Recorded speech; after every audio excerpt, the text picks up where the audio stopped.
Hai, ketemu lagi di Kamar Seni, channel edukasi dan seni.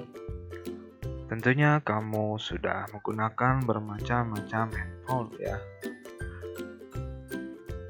Siapa yang tidak tahu sistem operasi Android? Mungkin hampir setiap manusia di bumi ini sudah menggunakan smartphone dengan sistem operasi kepunyaan Google. Tapi, apakah kamu semua tahu sejarah dari pembuatan sistem operasi Android? Siapakah pendirinya? Dan apa kamu tahu jika sebenarnya Android dulunya bukan milik Google? Sebelum dimiliki oleh Google, Android sendiri adalah sistem operasi yang dikembangkan oleh perusahaan bernama Android Incorporation yang didirikan di Palo Alto, California pada bulan Oktober 2003 oleh Andy Rubin, Rich Miner, Nick Sears, dan Chris White. Perusahaan ini sendiri memang dari awal sudah didukung secara finansial oleh Google sebelum akhirnya dibeli pada tahun 2005. Walaupun sudah dibeli oleh Google, tapi para pendiri Android seperti Rubin, Miner, dan White tetap bekerja di perusahaan. Akhirnya, pada tahun 2007, dirilislah sistem operasi pertama Android dengan ditandai didirikannya Open Handset Alliance atau OHA, yang tidak lain dan tidak bukan adalah bekerja untuk perusahaan pengembangan standar terbuka bagi perangkat seluler. Di tahun 2008, akhirnya dirilislah HTC Dream, HP pertama yang menggunakan sistem operasi Android. Pada awalnya, Android itu bukan digunakan untuk sistem operasi HP. Ternyata awal mulanya Android dikembangkan untuk kamera digital loh. Setelah itu, Android akhirnya dibuat untuk menyaingi Symbian dan Windows Mobile. Namun, agar informasi tentang sistem operasi ini tidak bocor, pengembangan sistem operasi ini dilakukan secara diam-diam. Walaupun para pengembangnya sendiri adalah pakar-pakar teknologi yang berpengalaman.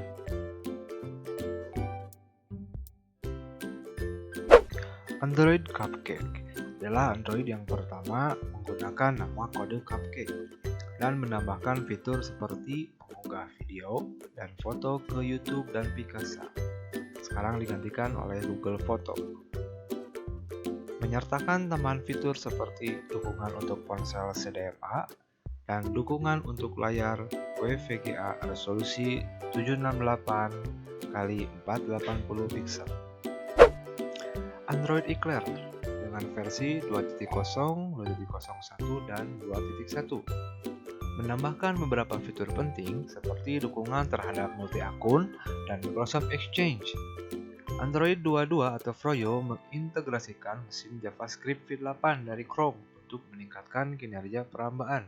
Selain menambahkan fitur tethering USB dan hotspot Wi-Fi, Froyo juga menyertakan dukungan untuk Adobe Flash.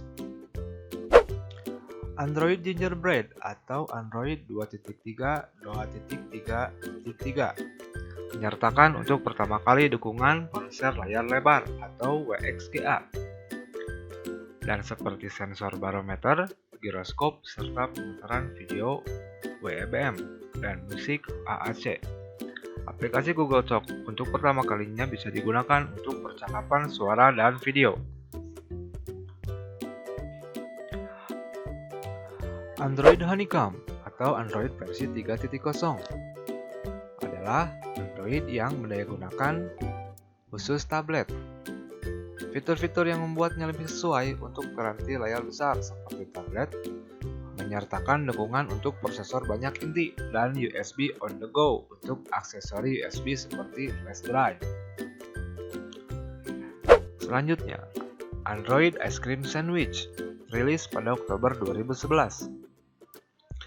Android Ice Cream Sandwich atau Android 4.0, 4.0.3 merupakan versi terakhir Android yang mendukung Adobe Flash.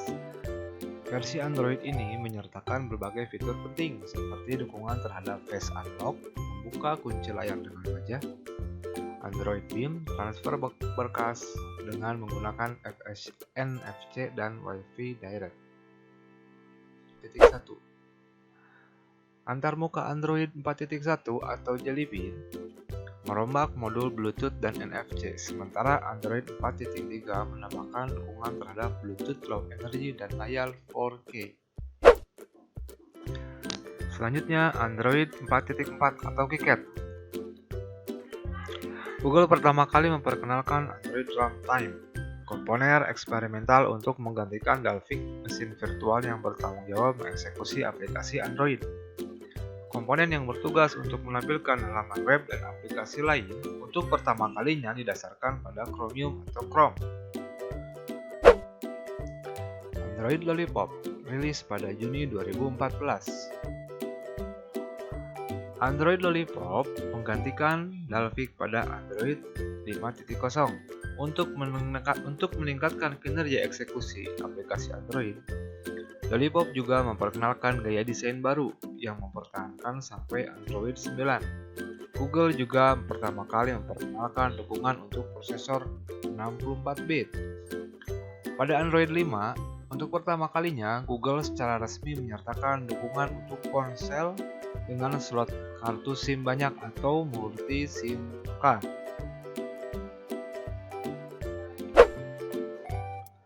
Android 6 atau Android Marshmallow tiba di tahun 2015 dan membawa sejumlah perubahan tampilan lebih jauh.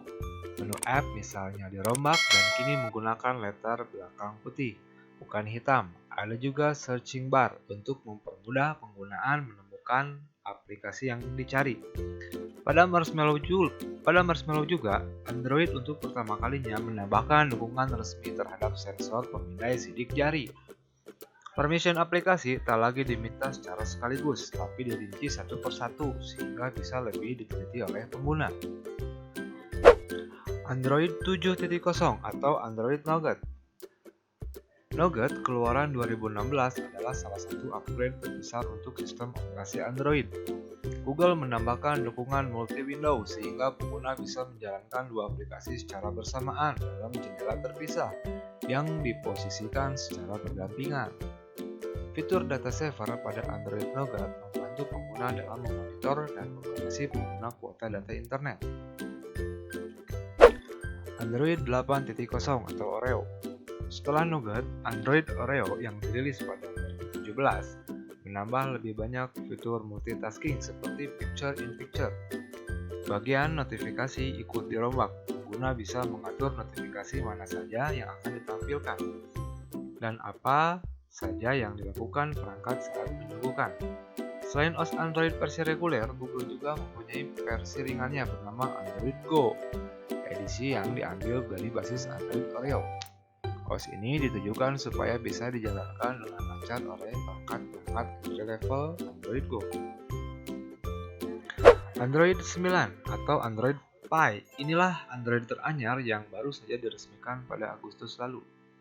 Android Pie mengganti 3 tombol navigasi dengan tombol tunggal berbentuk elips.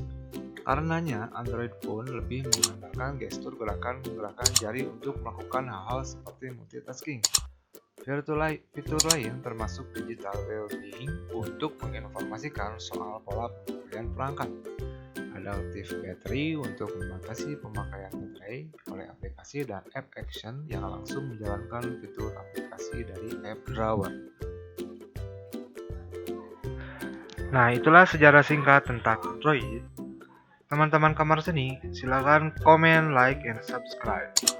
Karena subscribe kalian sangat berarti untuk channel ini, untuk mengembangkan dan memotivasi Kamar Seni 254C. Sampai ketemu lagi.